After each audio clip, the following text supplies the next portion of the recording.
నమస్కారం. ఈటీవీ 360కి స్వాగతం. ప్రధానాంశాలు.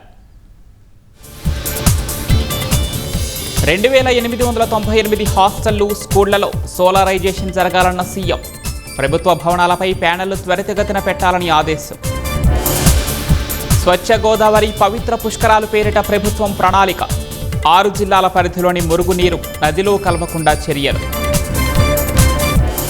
ఇంధన పొదుపుతో సంబంధం లేకుండా అమరావతి నిర్మాణాలు. రైతులు ఇబ్బంది పడకూడదని ముందుకు వెళ్తున్నామన్న నారాయణ.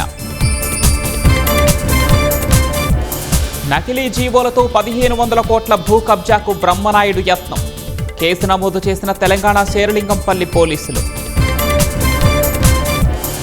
జగన్ ప్రతి అవినీతిలో ఆయన పిఏకు వాటా ఉందన్న పట్టాభి. భార్య ఖాతాలోని 20 కోట్లకు లెక్కలు చెప్పాలని కేఎన్ఆర్కు ప్రశ్న. బొప్పాయి, అరటి రైతుల వెన్ను విరిచిన గాలివానలు. రాబోయే 3 రోజులు కోస్తా రాయలసీమకు వర్ష సూచన.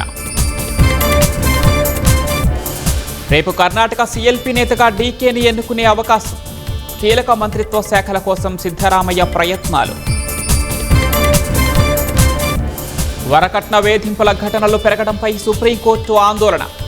అత్తగారింట్లో కోడలిని ఆదాయ వనరుగా చూస్తున్నారని ఆగ్రహం.